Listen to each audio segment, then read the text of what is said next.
E aí, galera do Papo de Cinema, tudo bem? Olha só o prazer que eu tenho de estar aqui virtualmente, mas de estar aqui com Maria Casadeval e com Duda Nagli para a gente falar sobre Garota da Moto. Primeiro de tudo, muito obrigado, pessoal, por estar aqui falando um pouquinho com a gente sobre o filme. Maria, acho que está mutada.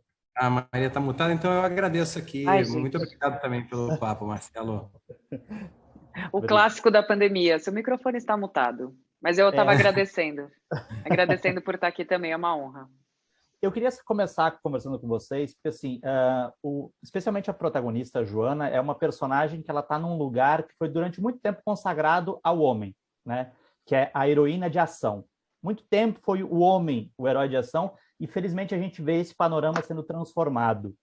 E agora esse panorama chega diferente para o cinema brasileiro por meio do filme de vocês. E eu queria saber o que vocês acham dessa mudança, dessa guinada, né? Tendo uma mulher forte como protagonista de ação em lutas, que depois eu quero falar um pouco das lutas também, deve ter sido cansativo pra caramba, mas o que vocês acham dessa mudança toda? Eu acho importantíssima, Marcelo, acho que ela acompanha, na verdade, um movimento histórico, né? A gente vive essa nova onda de um movimento que ele é muito longo e permanente ao longo, né, das décadas e, enfim, do último século, e a gente vive hoje um levante, mais um levante dessa luta feminista, que é resultado de um processo contínuo. Então, como você falou, o comum eram homens protagonizando, né? Eram homens sendo os heróis. Na verdade, o comum eram os homens para protagonizarem, e é ainda todas as frentes, né? Não só essa do audiovisual Então, eu acho que existe uma mudança acontecendo, certamente. A gente teve, ao longo das últimas décadas, também mudanças jurídicas importantes, né? O direito ao divórcio, a Lei Maria da Penha, etc. Mas existe uma mudança hoje que ela é ideológica, social, que ela tem que acontecer e tem que acompanhar essas conquistas, né? Não adianta a gente ter leis que garantam e a gente não ter uma mudança de mentalidade social. Então, acho que essa mentalidade vem mudando, ela é fruto de uma luta histórica, ela não brota do nada e vai para lugar nenhum, então isso é muito importante dizer. Então, se a gente está aqui é porque conquistas foram feitas lá atrás, e o audiovisual precisa acompanhar essa transformação, e não só mulheres na frente das câmeras, como mulheres atrás também, escrevendo roteiros, mulheres dirigindo, mulheres produzindo.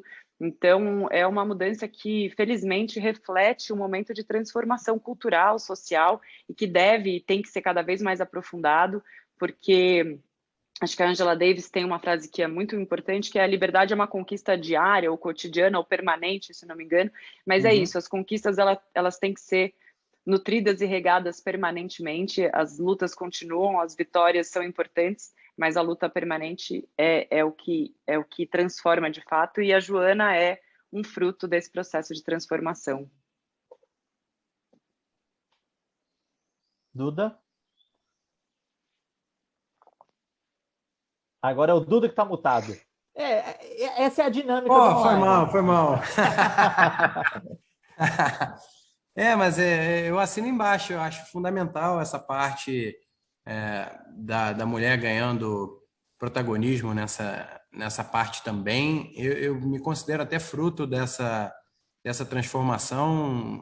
Minha mãe sempre trabalhou, eu nasci, minha mãe estava apresentando o telejornal, que era uma coisa relativamente nova no Brasil. E então eu cresci achando muito natural ver minha mãe conquistando seu próprio espaço no mercado de trabalho, na sociedade, e eu sou muito entusiasta disso também, e tanto que acabei casando com uma mulher também super com uma atitude muito forte, também uma profissional muito poderosa e muito envolvida com o trabalho, com essa parte toda, e pretendo também cumprir meu papel como pai, como mentor ali na parte de educação da minha filha, oferecendo a ela todos os recursos para ela conquistar o que ela quiser. Então, acho muito interessante ver isso também na Garota da Moto, e a história é muito forte, a personagem, ela é uma sobrevivente, né? Ela passou por situações muito delicadas e muito extremas, e ela é um pouco, a Joana é um pouco estabanada, assim, ela ainda não tem noção da sua própria força, né? E é engraçado ver ela se metendo nos dramas assim de forma não muito estratégica, mas visceral, e aí, por conta disso, ela acaba disparando várias outras histórias, a própria... enfim, é muito interessante ver isso, né? Ela é uma autodidata nesse universo dos heróis, assim, e ela ainda está aprendendo a controlar a sua própria força, e isso é muito interessante. Eu acho que a metáfora da não escolha, né? Ela não teve escolha para, Uhum. né? E a gente tinha trazido isso em outra conversa, a Duda até falou, eu acho que é isso. Ela não teve um momento que ela escolheu, agora eu vou lutar, né? Foi uma demanda mesmo da vida, do cotidiano, das violências que atravessaram esse corpo e essas realidades dela, que fizeram com que ela se transformasse no que ela é, e ela está em processo de transformação, com certeza. E sobre Ela o meio que personagem... transborda, né? A força dela transborda. Sobre o personagem do Duda, a gente tem que ter bastante cuidado para falar. A gente tem que ser bem evasivo, porque tem umas coisas ali que não dá de vocês. O que foi determinante quando vocês foram convidados, respectivamente, para fazer a Joana e o Peixoto, em aceitar? Porque cada trabalho que vocês aceitam é um comprometimento de algum tempo, né? É um comprometimento, nesse caso, físico também, emocional muito grande. O que foi determinante para vocês aceitarem esses papéis? Vai lá, Duda. Eu estou bem fascinado com esse universo, essa linguagem da ação, desse tipo de dramaturgia ainda novo, ainda muito jovem assim no Brasil, e eu imagino que tem um potencial gigantesco, então eu estou investindo nisso há bastante tempo e agora cada vez mais. Então foi uma oportunidade incrível para exercitar tudo isso, participar de várias etapas ali na construção do personagem, também nesse arco dramático, nessa narrativa física, junto com a parte dramática.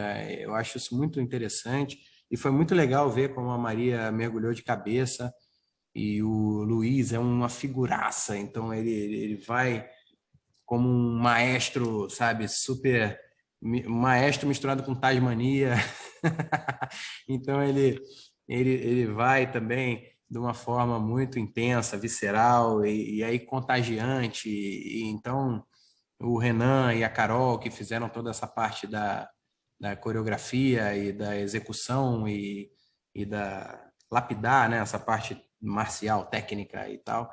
E isso foi muito interessante. E aí, como você falou, a gente vai igual um atleta, ele está sempre competindo, cheio de dor, cheio de lesão, né? Ele convive com a dor, ou a bailarina, ou, sei lá, o artista de circo.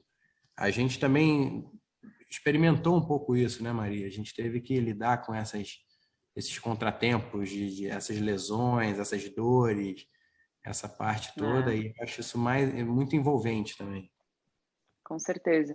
E o que para mim foi determinante, primeiro foi repetir a parceria com o diretor Luiz Pinheiro. A gente se conheceu na série Lili Aes, a gente desenvolveu uma parceria artística, criativa, criadora muito interessante, assim, de estabelecer uma liberdade de troca, seja no processo de ensaio, seja no set, de escuta atenta, enfim, muito interessante. A gente fizemos o Mulheres Alteradas, e esse era um projeto que eu sinto que no Lili Aes a gente fazia televisão querendo fazer cinema, e a gente ia subvertendo a forma, procurando maneiras de fazer cinema dentro da televisão. E esse roteiro chega, o Luiz sempre conta que é um roteiro que ele teve, ele desenvolveu há 10 anos atrás, enfim, depois ele tomou outros rumos, tanto o roteiro quanto ele, eles se reencontraram. Então, quando eles se reencontraram, o Luiz me fez esse convite, primeiro a oportunidade da gente repetir essa parceria, e depois as outras camadas possíveis. Primeiro, também, a primeira camada, que é muito importante, que é a oportunidade de viver uma personagem de ação, que eu nunca tinha passado por isso, passar por essa preparação física. Eu gosto muito, enfim, desse processo que requer disciplina, e foi muito isso.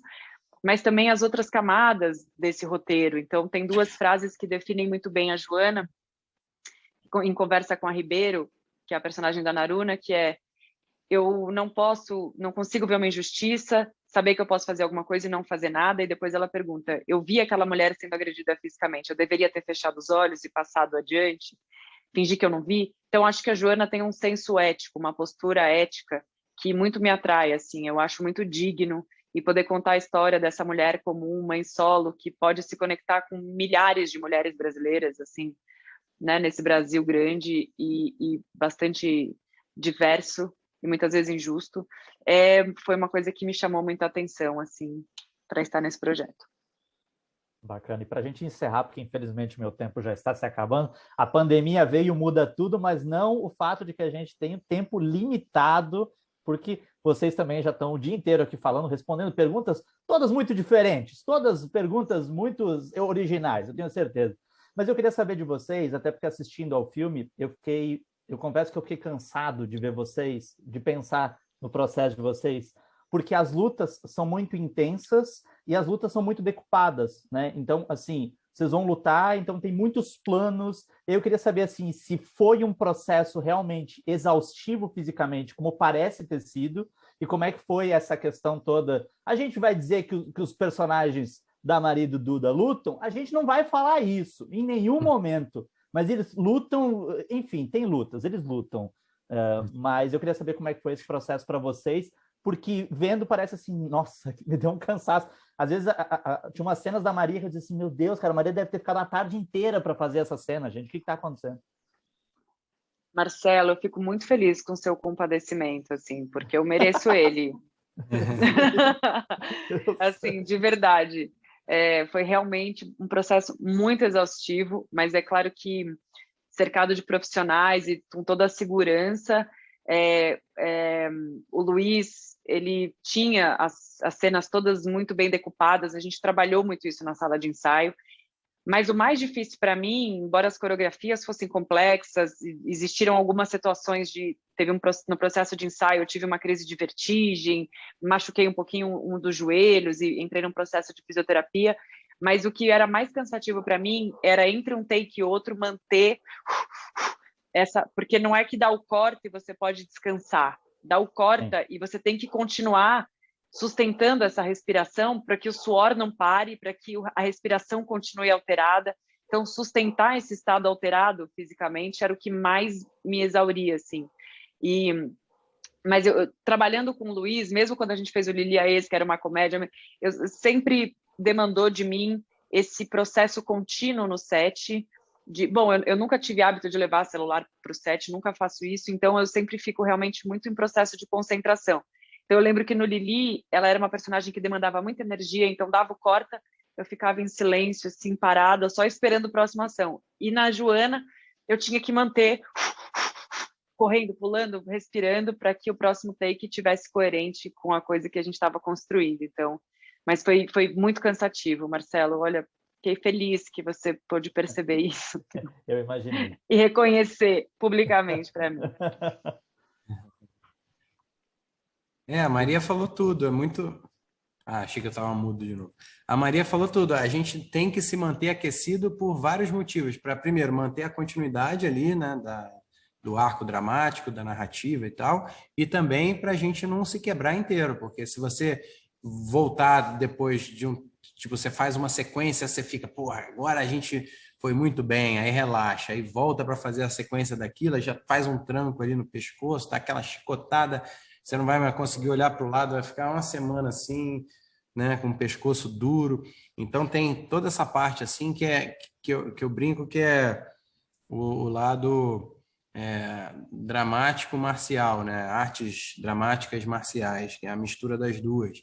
E que você tem que manter como se fosse sei lá, não é nem uma maratona, é tipo uma ultramaratona, né? Que são e com momentos de pico, né? De tiro ali no meio. Então é muito ingrato, digamos assim, essa parte assim, até conversas que eu tive com lutadores profissionais que fizeram, se arriscaram um pouco no cinema, eles falam, nossa, mas aquilo é horrível, como é que você aguenta ficar repetindo 500 vezes a mesma coisa? Aí não sei o quê. Então, é uma coisa que a gente vai descobrindo e vai se descobrindo dentro, né, desse processo, dessa execução, e vai se achando o que funciona melhor para mim, gostei daquilo me atrapalhou. Então tem toda essa parte assim da gente formar nossa própria identidade dentro dessa nova ferramenta narrativa. Ou seja, produtores de elenco podem mandar os seus roteiros de ação para Duda Nagli e Maria Casadeval, porque eles já têm uma expertise física, é uma memória muscular do cinema de ação, já estão prontos para outros projetos. Muito obrigado, Sim. Duda e Maria, por esse espaço para a gente conversar sobre o filme. Lembrando que o Garota Obrigada, da Moto está Marcelo. chegando aos cinemas e espero ver vocês em outras oportunidades. Que bom. Obrigada, Marcelo. Tchau, gente. Até mais. Valeu, Marcelo. Abração.